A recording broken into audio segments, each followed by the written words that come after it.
नमस्कार, मैं हूं यश खुराना। स्वागत है आपका खबर फास्ट में। कोरोना संकट से घिरी पूरी दुनिया के बीच हम हाजिर हैं एक ऐसा कार्यक्रम लेकर जो इस संकट की घड़ी में आपको तनाव से मुक्त करेगा, साथ ही आपको कोरोना के प्रति जागरूक भी करेगा। इस कार्यक्रम में हम आपको रूबरू कराएंगे एक ऐसे बॉलीवुड अभिनेता को जिसने कई सुपर डुपर हिट फिल्में दी हैं, उनमें काम भी किया है, अपनी अदाकारी से लोगों को काफी प्रभावित भी किया है। बता दें कि आज हमारे साथ नकुल वैद मौजूद हैं, जिन्होंने अपना एक्टिंग का सफर साल 1998 में एक TV serial hip hip hurray से शुरू किया। उस समय यह सीरियल युवाओं के बीच काफी लोकप्रिय रहा, चर्चा का विषय बना रहा। इसके बाद फिर शुरू हुआ फिल्मों का दौर। नकुल वैद ने बागबान और चक दे इंडिया, इंडिया एक्सप्रेस जैसी हिट फिल्मों में काम किया। इसके अलावा भी नकुल वैद ने कई हिट फिल्मों में काम किया। इसी कड़ी में आज आपको मिलवाने जा रहे हैं नकुल वैद से और जानने की कोशिश करेंगे कि वो लॉकडाउन में इस समय क्या कुछ अपना किस तरह से समय बिता रहे हैं, क्या कुछ उनका स्केड्यूल है। तो चलिए, हमारे साथ जुड़ चुके हैं लोकप्रिय अभिनेता नकुल वैद। नकुल वैद जी, सबसे पहले बहुत बहुत स्वागत है आपका खबर फास्ट पर। Thank you. कैसे हैं नकुल जी आप? बस बढ़िया है, बिल्कुल एंजॉय कर रहे हैं इस लॉकडाउन को। काफी समय मिल रहा है अपने आप के साथ बिताने के लिए और अपने घर वालों के साथ, तो बड़ा अच्छा लग रहा है। नकुल जी, आपकी इस लॉकडाउन के दौरान दिनचर्या क्या रहती है, स्केड्यूल क्या रहता है और सबसे ज्यादा आप किस चीज पर प्रायोरिटी देते हैं? सुबह उठते ही थोड़ा बहुत ईश्वर का नाम लेते हैं, थोड़ा मेडिटेशन करते हैं। उसके बाद मैं घर का कोशिश करता हूँ काम करने की। जैसे हमारे जो सोसाइटी है यहाँ पे, मेरे ख्याल से हर जगह काम करने वालों को, बाहर वालों को अंदर अलाउ नहीं करते हैं। तो मैं झाड़ू पोछा करने की कोशिश करता हूँ, हालांकि रोज नहीं करता हूँ, लेकिन जो पोछा है खासकर उसको मैं as a warm up use करता हूँ अपनी एक्सरसाइज के लिए, क्योंकि उसके बाद मैं एक्सरसाइज करता हूँ। बिल्कुल, बहुत सुबह अच्छी का बात टाइम है तो निकल जाता है। हाँ जी। उसके बाद कुछ पढ़ता हूँ, कुछ लिखने की कोशिश करता हूँ। तो कुछ एक आध स्क्रिप्ट पे काम कर रहा हूँ, एक जो मैं खुद लिख रहा हूँ, और कुछ शायरियां वगैरह भी लिखी है मैंने। तो बस फिर दिन निकल जाता है उसी में। नकुल जी, आपने शायरी की बात करी तो स्वागत में और शुरुआत में मैं आपसे एक शायरी सुनना चाहता हूं जो आप अपने उस पर लेखन लिखते हैं, क्रिएटिविटी करते हैं। जी ठीक है।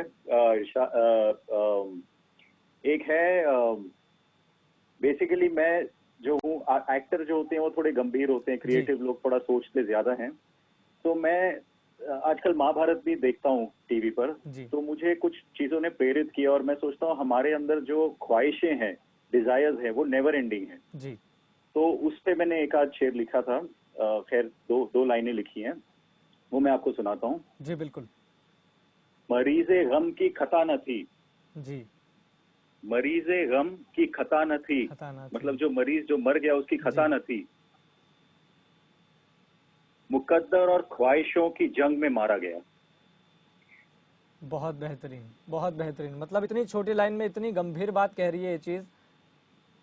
हाँ, क्योंकि आपका मुकद्दर कुछ होता है कई बार और आपकी ख्वाहिशें कुछ होती हैं, और जब वो नहीं मिलती आप उसकी जुस्तजू में लगे रहते हैं और तलाश फिर में वो रहते हैं कई बार। हाँ बिल्कुल। और फिर कई बार जो है काम खराब हो जाता है। नकुल जी, आप इस लॉकडाउन को आप किस तरह से देख रहे हैं, क्योंकि 200 से ज्यादा देश इसकी चपेट में हैं। चाहे इस महामारी की बात कर लें या जिस तरीके से महामारी आई, हमने बहुत से एक्टर्स के साथ बात की, अभिनेताओं के साथ बात की, तो उनका बस कहना यही है और उनके जहन में यही चलता है कि ये जो कुदरत है बहुत कुछ कहना चाह रही है। क्या आप इस पर इत्तेफाक रखते हैं, बात कुछ मानते हैं इस बात को लेकर? बिल्कुल मैं इत्तेफाक रखता हूँ इस बात से। हालांकि और मैं ये भी कहूंगा कि हम इसको हमेशा नेगेटिवली क्यों देखते हैं, वो एक ख्वाहिशों का चक्कर है। हम बहुत सारी चीजें चाहते हैं, हम बाहर जाए, हम क्यों कर रहे हैं, हम काम क्यों करते हैं, हम जो भी चीज करते हैं क्यों करते हैं, खुशी के लिए करते हैं, इसलिए करते हैं कि फिर हम सुकून से रह सकें, घर पे रह सकें, अपने घर वालों के साथ रह सकें। हमारी जो पूरी जो लाइफ है वो हमारे जो आसपास जो हमारे सबसे नजदीकी लोग हैं उनके लिए है। आपकी गर्लफ्रेंड हो, आपकी वाइफ हो, आपकी माता हो, आपके बच्चे हो, जो भी हो, अगर उनको कुछ हो जाए बड़ी तकलीफ में आते हैं, क्योंकि आपको सबसे ज्यादा आप उनसे प्यार करते हैं।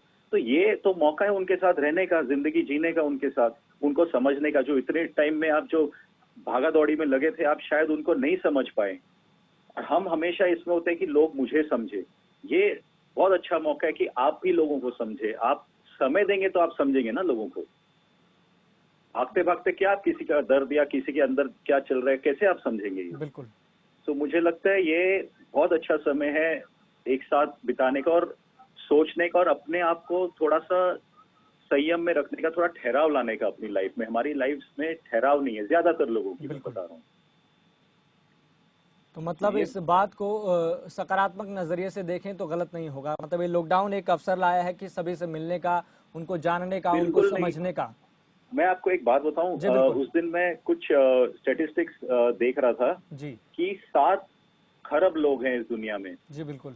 और पिछले साल जो जो क्या कहते हैं, जो खाना वगैरह जो जो उत्पत्ति हुई थी जी। वो 10 करोड़ लोगों के लिए थी बड़े आराम से। जी। उसके बावजूद बहुत लोग भूखमरी से मरे हैं। मतलब खाने पीने की प्रॉब्लम कभी नहीं होगी, नेचर हमेशा आपको देगा। जी। प्रॉब्लम ये है लॉकडाउन का, इकोनॉमिकली लोग सोचते हैं आपकी जो इच्छाएं हैं, जो जिंदगी जीने के ऊपर है, जो जिसको कहते हैं कि जो लग्जरी है, प्रॉब्लम बस उसी की होगी। लेकिन आज हम सब कर ही रहे हैं ना, चीजें कर ही रहे हैं, झाड़ू पोछा भी मार रहे हैं, जी। खाना भी बना रहे हैं और अपने तो मतलब हमने कई चीजों को अपनी जरूरतें बना दी है। वो है नहीं, जैसे व्हाट्सएप पे हम मैसेजेस देखते हैं, इतने अच्छे अच्छे मैसेजेस देखते हैं, लेकिन फॉलो कुछ नहीं करते हैं। वो जी। व्हाट्सएप पे ही फॉरवर्ड हो जाते हैं और वहीं चले जाते हैं बस। बिल्कुल सही बात कही आपने। हाँ जी। तो नकुल जी, मतलब ये एक तरह से अच्छी भी चीज़ है अपने आप को समझने में, अपने आप को समझने में, अपने साथियों को समझने के लिए। बहुत अच्छी आपने बात बिल्कुल। कही। अब गांधी बिना जी ने समय एक बात गवाए जी। बहुत गांधी जी ने शायद एक बात कही थी बहुत अच्छी, मैं जी। वो कहना जी चाहूंगा। बिल्कुल, बोलिए। गांधी जी ने कहा था, अंग्रेजी में है वो, कि जी। Is enough for everyone's need but not for everyone's greed. यानी जरूरत के लिए बहुत है, खुशहाली है, बिल्कुल। लेकिन आपके लोभ के लिए नहीं है, क्योंकि उसकी तो सीमा नहीं है ना। बिल्कुल सही बात। नकुल जी, अब शुरुआत करते हैं आपके जीवन के सफ़र से, क्योंकि वो बहुत महत्वपूर्ण है ताकि लोग आपको जाने, प्रेरित हों। क्योंकि हम हाँ जी। जो भी एक्टर से बात करते हैं, कोई भी अभिनेता हो, तो उनके जीवन को जानने का प्रयास करते हैं और आपके जीवन के ज़रिए हम लोगों को प्रेरित करना चाहते हैं। चाहे इस लॉकडाउन के बीच में हो, लोग चार दीवारी में कैद हैं, चाहे कोई भी व्यक्ति हो, तो आपके जीवन के जरिए, अभिनेताओं के जीवन के जरिए बस हमारा यही मंशा रहती है, उद्देश्य यही रहता है कि आप लोगों को प्रेरित कर सके, उनको बता सकें कि यहाँ पर ये भी जीवन होता है सही मायनों में। तो हम आपसे जी। जानना चाहते हैं कि आपके जीवन की शुरुआत कैसे हुई थी, वो क्या ख्वाब थे जो आपके जहन में शुरुआती दौर में चला करते थे? देखिए, मेरा ऐसे था कि मैं एक्टर बाय चांस हूँ, मैं यही कहता हूँ जी। सबसे, क्योंकि मैं एक्टिंग एज सच मेरा ये नहीं था कि मुझे एक्टर बनना है, जैसे लोगों में बहुत जुनून जी होता है। बिल्कुल। मेरे में उतना जुनून नहीं था।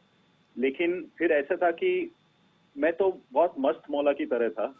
अपने दोस्त जो हैं वो, हर दोस्त अपनी अपनी लाइफ में एक पॉइंट पे बिजी हो जाता है, सब सीरियसली लेते हैं अपनी लाइफ को। तो मैं एक ऐसा था जो कुछ कर ही नहीं रहा था। तो फिर मैंने सोचा कुछ करना चाहिए। तो मैं किसी मुझे फिल्मों का शौक तो था देखने वगैरह का, तो मैं सोचा डायरेक्शन में चला जाता हूँ। मुझे पता नहीं था क्या होता है, जी। मैं चला गया। वहां रहता था तो वहां मुझे इतना मतलब अच्छा था, लेकिन बहुत लोग कहते थे एक्टर बनो। तो फिर मैंने सोचा कि ये भी लाइफ अच्छी है यार, एक्टर आते हैं अपना काम करते हैं चले जाते हैं। तो जी। एक लाइटली मैंने उस चीज को लिया, लेकिन फिर मेरे में एक बाय नेचर बहुत गंभीर हूं मैं। तो जी। मैंने फिर उसको बहुत सीरियसली लिया। फिर मैं, ट्रेनिंग तो मेरी थी नहीं, तो मैं बहुत सीनियर एक्टर्स के पास जाता था, उनसे रिक्वेस्ट करता था, हाथ जोड़ता था। बड़े वो बहुत अच्छे सपोर्टिव भी थे, क्योंकि हर आदमी, जब आप जेन्युइन सीखना चाहते हैं, हर आदमी आपको सिखाना चाहता है। बिल्कुल। तो वो मुझे सिखाते थे, मुझे बताते थे कैसे अप्रोच करना चाहिए, क्या करना चाहिए। फिर मैं अपने दोस्त का कैमरा, मेरे दोस्त के पास कैमरा था, वो लेके अपने आप को रिकॉर्ड करता था, स्क्रिप्ट विप्ट पे थोड़ा काम करता था।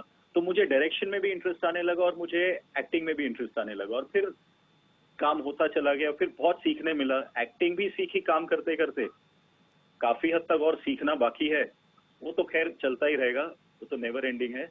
और साथ साथ काम करते करते जिंदगी के बारे में भी सीखा, और जी। अपने अपने प्रोफेशन के बारे में भी सीखा, जाना थोड़ा बहुत। नकुल जी, वो पहली कौन सी फिल्म थी जिसका किस्सा आप हमें बताना चाहते हैं? वो शुरुआत कैसे हुई थी? वो महत्वपूर्ण पल क्या थे, वो लम्हे क्या थे जिस वजह से आपको पहली फिल्म मिली, और उस वक्त आपके दिमाग में चल क्या रहा था?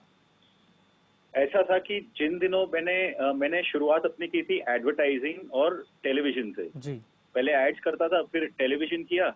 अब उन दिनों में मैं 99, 98, 99 की बात कर रहा हूँ, जी 2000, अर्ली 2000s में भी ये दौर था कि टीवी वालों को फिल्मों में नहीं लेते हैं। जी और मेरा मेरा एम्बिशन ऐसे नहीं था कि मुझे बहुत बड़ा स्टार बनना है या कुछ ऐसे करना है। मेरा हमेशा एम्बिशन ये था कि कुछ काम करना है और कुछ फिर नया करना है। जब मैंने टीवी किया तो मैं फिर मुझे लगा अब तो हो गया, थोड़ा बहुत लोग भी जानते थे उन दिनों, मेरे शो पॉपुलर भी हुआ था जी एक चैलेंज करके, और एक अ, थोड़ा बहुत नाम हो गया था। तो मेरे को लगा अब ये तो कर लिया, मुझे ये थोड़ा सा आम लगने लगा कि ये तो कर लिया है, देख लिया क्या है, जी क्योंकि क्यूरियोसिटी होती है ना आदमी में कि ये तो कर लिया, अब आगे बिल्कुल, क्या। ये जिज्ञासा फिर रहती मन है था अंदर ही कि अंदर।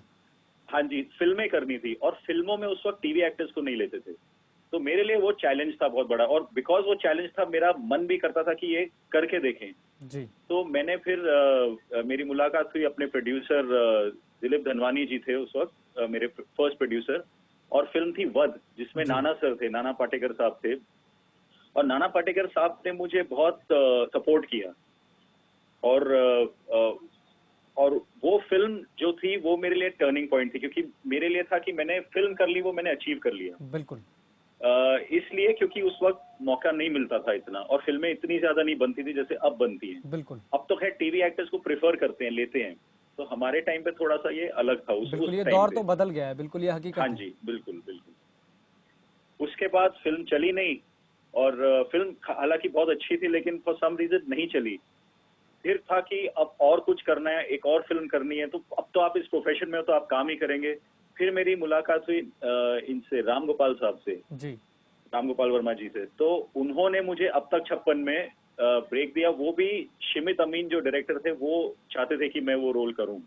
जी और नाना सर ने अगेन बहुत सपोर्ट किया उसमें भी। और काफी कुछ मैंने मैंने नोट की एक चीज, कि आप लाइफ में जो आप करते हैं ना, जी बिल्कुल वो उसके पीछे एक पर्पस होता है। आप सोचते हैं कि मुझे एक्टर बनना है, या मुझे क्रिकेटर बनना है, या मुझे स्टार बनना है, जो भी बनना है, जी लेकिन जिंदगी आपको कुछ और सिखाना चाह रही है उसके थ्रू। बिल्कुल सही बात। और वो ज्यादा जरूरी होता है समझना। तो आप अपनी जिंदगी से सिंक में रहते हैं, बाकायदा एक पार्टनरशिप आपकी अच्छी होती है अपनी लाइफ के साथ। नहीं तो लाइफ कुछ और सिखाना चाह रही है, आप कुछ और सीखना चाह रहे हैं, वही ख्वाहिश और मुकद्दर की बात आ जाती है फिर। बिल्कुल सही बात। तो नाना सर और फिल्मों के थ्रू मैंने काफी लाइफ सीखी, एक्टिंग के थ्रू मैंने बहुत जिंदगी सीखी। और जब आप जैसे किसी क्रिकेटर को मैं मिलता हूँ, या किसी कलीग को मिलता हूँ जो ऑफिस में काम करते हैं, कोई दोस्त वगैरह होते हैं, जी तो वो भी अपनी लाइफ के बारे में बोलता है, यार मुझे इस प्रोफेशन ने बहुत सिखाया। यानी कि हर आदमी, जैसे आप एंकर हैं तो जी आपको आपका प्रोफेशन बहुत सिखा रहा होगा जिंदगी बिल्कुल। के बारे में भी। तो वो बहुत इंटरेस्टिंग था फिल्में और इस इंडस्ट्री में रहकर जो मुझे मजा आया। तो नाना पाटेकर साहब के साथ आपका एक्सपीरियंस कैसा रहा, और जब आपको सपोर्ट करते थे तो उनका रवैया क्या रहता था उसको लेकर? वो एक मैं कहूँगा, जैसे बोलते हैं ना, एक यूनिवर्सिटी है। जी मैंने कई लोगों के साथ काम किया, बट उन जैसा मैंने इंटेंसिटी, उनके जैसी इंटेंसिटी और उनके जैसा एक्टर मैंने नहीं देखा कभी। खैर एक्टिंग तो एक चीज है, वो इतने अच्छे हैं, वो तो सभी जानते हैं, बिल्कुल मुझे बताने की जरूरत नहीं है। लेकिन एज ए ह्यूमन बीइंग वो बहुत उनमें एक बहुत गहराई है, वो देख लेते हैं आदमी को, वो परख लेते हैं बहुत जल्दी। क्योंकि शायद अगेन बिकॉज इतने गहरे एक्टर हैं, तो वो इंसानी इमोशंस को, ह्यूमन इमोशंस को बहुत अच्छे से समझते हैं। वो आप क्या है, आपकी सेंसिटिविटी क्या है, बहुत सेंसिटिव इंसान है बिल्कुल वो आपको बहुत कि एक्टर जनरली सेंसिटिव होते हैं, क्रिएटिव लोग सेंसिटिव होते हैं, तो उनमें सेंसिटिविटी बहुत है और वो समझ लेते हैं और सपोर्ट करते हैं। इसलिए अगर आप सिंसियर हैं तो वो बिल्कुल, इतने वो महान एक्टर हैं कि अगर उनका सपोर्ट ना हो तो बहुत मुश्किल है काम करना। तो जैसे आपको सीन नहीं समझ आ रहा है, आपको लग रहा है ये ठीक नहीं है, आप जी उनको पूछ सकते हैं। मैंने उनसे एक बार, मुझे याद है, मैंने एक बार कोई सीन वो बता रहे थे, तो मुझे कुछ समझ नहीं आ रहा था कि ये कैसे होना चाहिए। जी तो मैंने सर से पूछा कि आप करके बताएं मेरे को ये। तो उन्होंने किया। फिर उन्होंने देखा मैं अटक रहा हूं, तो उन्होंने बोला तू ऐसे करके देख। तो मैंने वैसे करके देखा, लेकिन जैसे वो कर रहे थे मुझे लगा मैं वहां नहीं पहुंच पाता हूं जब वो है, जैसे वो कर रहे हैं। आप विश्वास नहीं करेंगे, मैंने उनसे कम से कम 12 या 13 बार करवाया वो, और हर एक बार उन्होंने उसी इंटेंसिटी से मुझे परफॉर्म करके बताया मेरे अच्छा लिए, जी। For a newcomer, for someone जो बहुत ही, मतलब उनके आगे मैं तो बच्चा ही था। जी बिल्कुल। तो उन्होंने तो ये मुझे लगता है ग्रेटनेस है एक इंसान की, कि वो अगर आप करना चाह रहे हैं तो वो पूरी तरह आपके पीछे हैं। बिल्कुल और मुझे ऐसे लगता है। बहुत सारी जी चीजें हैं, बहुत सारी चीजें जी, हैं मुझे ऐसी। लगता है कि हर एक एक्टर को, हर एक अभिनेता को इसी तरह से एक जिंदा दिल इंसान होना चाहिए और इसी तरह से इंटेंशन होनी चाहिए कि अगर सामने वाला व्यक्ति सीरियस है तो उसकी जितनी मर्जी चार बाहे आप हेल्प कर लीजिए, ये हाँ होनी जी, चाहिए। बिल्कुल। और वो कभी डांटते भी थे तो बड़ा अपनापन के साथ डांटते थे। उनको हर्ट होता था कि ये क्यों सिंसियर नहीं है यहाँ पे, उनको लगता था शायद सिंसियर नहीं है, या उनको लगता था ये सीरियसली नहीं ले रहा है। जी तो बहुत अपनापन था उसमें, कि मुझे ऐसे नहीं था कि ठीक है जाओ तुम, उस तरह का डांटना नहीं था। एक एक फादर सन या एक बड़े भाई की तरह, या उस तरह से वो समझाते भी थे फिर। तो मेरे ख्याल से एक सीनियर अगर जूनियर के साथ ऐसा हो, तो फिर आगे जब जूनियर एक पॉइंट पे तो सीनियर बनेगा, तो वो अपने जूनियर्स के साथ अच्छा होगा। आई थिंक हम इस तरह से एक अच्छी चीज फैला सकते हैं। बिल्कुल। नकुल जी, बागवान फिल्म की हम बात कर रहे हैं, ये हाँ देश जी, के प्रत्येक एक व्यक्ति के लिए दिल में वो फिल्म बसी हुई है और जब भी उस फिल्म को देखा जाता है और बड़े ही एहतराम से देखा जाता है, बड़े ही सम्मान के साथ देखा जाता है, क्योंकि इस फिल्म के जो पीछे जो संदेश है वो देश के प्रत्येक एक बच्चे के लिए, एक माता पिता के लिए वो संदेश है। आपको क्या लगता है कि वो फिल्म जब सिनेमा जगत में आई और फिल्मी पर्दे पर दिखाई गई तो आपको क्या लगता है कि देश के सामने वो क्या संदेश गया होगा जो आज तक जीवित रखना चाहते हैं? देखिए हमारे जो, जैसे मैंने अभी नाना सर के बारे में बात कही कि जो सीनियर है वो कैसे अपने जूनियर को जी देखते हैं, वही जैसे एक पिता अपने बच्चे को देखता है, उसका ख्याल रखता है। सो हमेशा हमारा, और ये हमारा कल्चर भी रहा है, इस चीज को हमें आगे बढ़ाना है, तो जगत जो है वो खूबसूरत बनेगा। बिल्कुल। तो उसमें यही था कि माँ बाप आपके लिए इतना करते हैं, एक एक माँ बाप 4, 6, 2, 3 जितने बच्चे हो उनको, उनकी देखभाल करते हैं, लेकिन वो 2, 3, 4 बच्चे एक माँ बाप का ख्याल नहीं रख सकते हैं। बिल्कुल। सोचने वाली बात है कि हम कितने सेल्फिश हो गए हैं। फिर बात घूम के यही आती है कि जैसे ये जो लॉकडाउन हुआ है, जब ऐसा टाइम आता है तो आदमी सोचता है, फिर बिल्कुल आदमी सही घर बात। बैठता है, अपने आप के साथ बैठता है, अपने माँ बाप के साथ बैठता है, तो कनेक्शन होता है। जब आपका कनेक्शन होगा, आपका मन भी करेगा करने, और आप अपने साथ बैठेंगे तो आप 4 चीजें सीखेंगे भी। तो मेरे ख्याल से उस फिल्म ने ये बहुत अच्छा मैसेज दिया कि कैसे हमें नॉट ओनली अपने माँ बाप को, जो आपके बड़े हैं, जिन्होंने आपके बिल्कुल। लिए किया है लाइफ में, या शायद ना कर पाए हो उतना, हम हमेशा यही कंप्लेंट करते हैं कि ये नहीं दिया उन्होंने, अरे लेकिन जितना दिया उसका क्या, क्या हम उतना भी दे पा रहे हैं उनसे? मेरे ख्याल से वो फिल्म बहुत इंपॉर्टेंट फिल्म थी। बिल्कुल। तो आपका अमिताभ सर के साथ कैसा एक्सपीरियंस रहा काम करने का? और मैं जानना चाहता हूं कि बागबान के पीछे वो क्या किस्सा रहा है जब आपको वो फिल्म मिली? अमित जी के साथ ऐसा था कि वो, मैं बचपन से उनका बहुत बड़ा फैन था, जी क्योंकि मेरे ख्याल से हार्डली, मेरे ख्याल से कोई ऐसा होगा जो उनका फैन ना रहा हो, बिल्कुल सही बात। बहुत कम लोग होंगे ऐसे। तो मेरे ख्याल से तकरीबन तकरीबन सभी उनको प्यार करते हैं। तो उनके साथ मैंने उनको ऑब्जर्व किया कि एज एन एक्टर उनका प्रोसेस क्या है। तो उनका एक मुझे बहुत अच्छी चीज लगी कि जब गाना कर रहे थे, गाना था उसमें चली चली फिर जी बिल्कुल। इश्क भी हुआ चली। अब जब गाना कर रहे थे तो मूड एकदम नेचुरली हैप्पी सॉन्ग था, खुश थे सबके सब।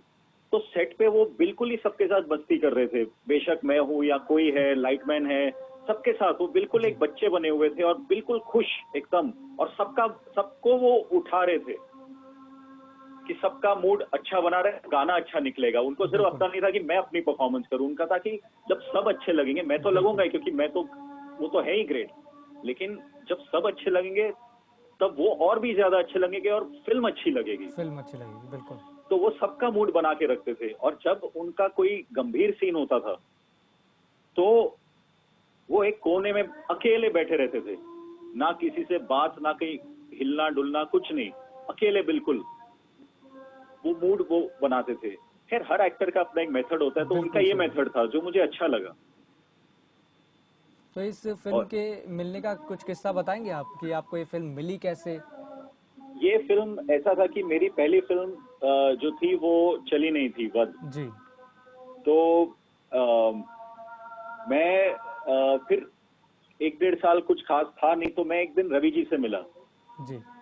तो रवि जी जानते थे, उन्होंने काम देखा था, तो फिर उन्होंने कहा कि एक बहुत अच्छा रोल है और वो आप कीजिए। और उन्होंने मुझे चॉइस दी थी कि आपको कौन सा रोल करना है, क्योंकि बेटों का भी रोल है और एक ये भी है, कैफे में कुछ बच्चे मिलेंगे।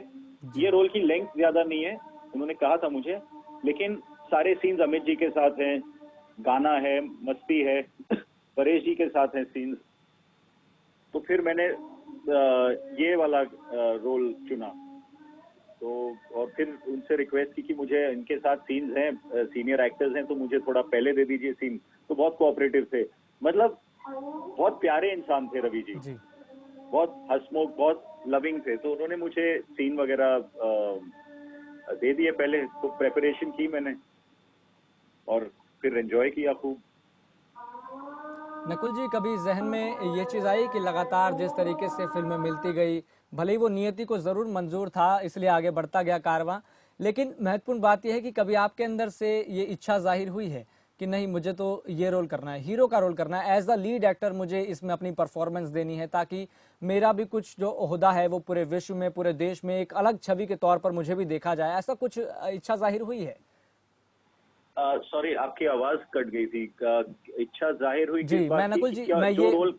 मैं ये पूछना चाह रहा हूँ कि लगातार जिस तरीके से आपको फिल्में मिलती गई आगे और कारवां आगे बढ़ता गया, हालांकि ये हकीकत है कि नियति को जरूर मंजूर है, जी। लेकिन आपके अंदर से कभी ये इच्छा जाहिर हुई है कि मुझे एक फिल्म में एज अ लीड एक्टर मुझे रोल करना है, क्योंकि ये मैं चाहता हूं कि ये मुझे ही मिले, ऐसा कुछ कभी जहन में घूमा है? कभी इतना जुनून नहीं था एज सच, क्योंकि जो रोल मैं करता था मुझे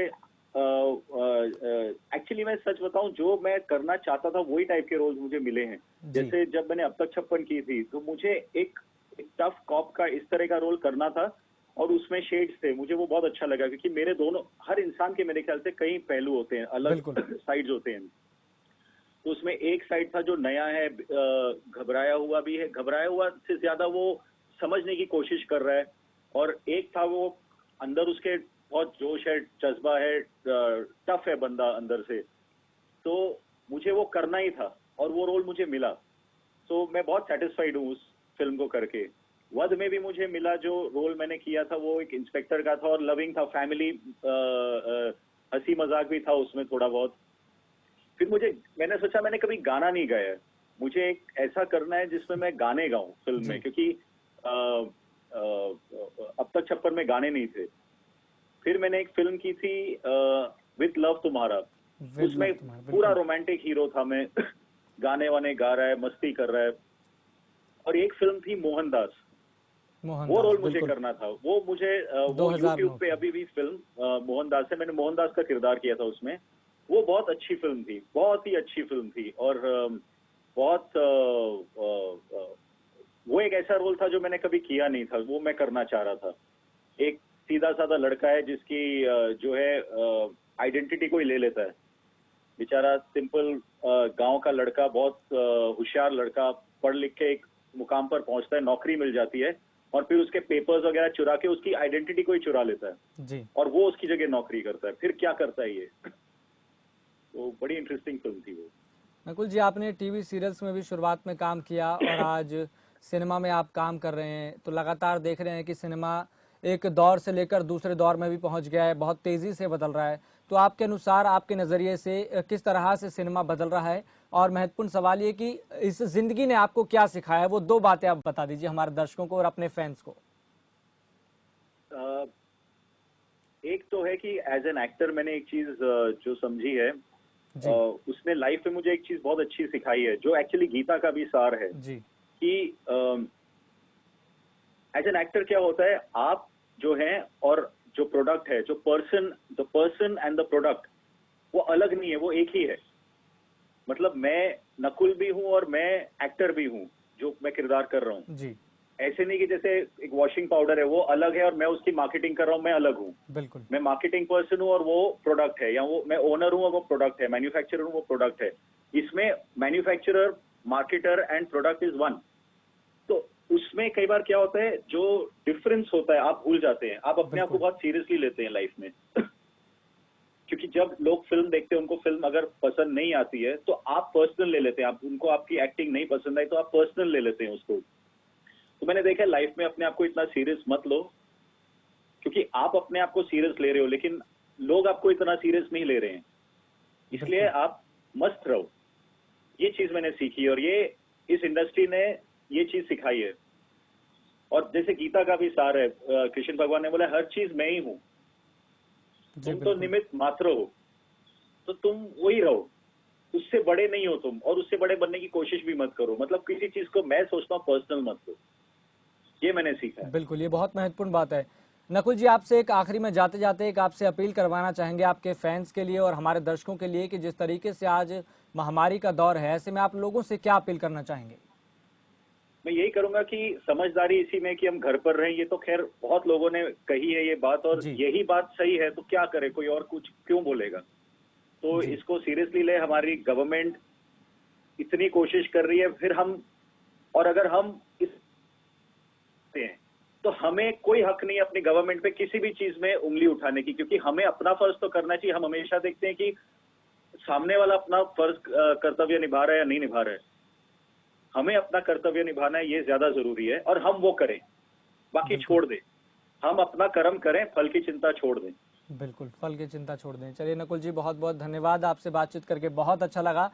तो लगातार जिस तरीके से हम आपको एक से एक कलाकारों से मुखातिब करवा रहे हैं, इसके पीछे हम आपको बार बार यही चीज़ कहने का प्रयास कर रहे हैं कि हमारा इसमें पूरी तरह से इंटेंशन यही रहता है, हमारी मंशा यही रहती है कि हम आपको पूरी तरह से बोरियत महसूस ना होने दें, क्योंकि देश में जिस तरह से ये मामले बढ़ते जा रहे हैं, कहीं ना कहीं ये चिंता और परेशानी का एक सबब जरूर हो सकते हैं, लेकिन इस चीज़ का हम बेड़ा उठा रहे हैं और लगातार हम आपको मनोरंजित करने के लिए कलाकारों से मुखातिब करवा रहे हैं और ये सिलसिला आगे भी जारी रहेगा।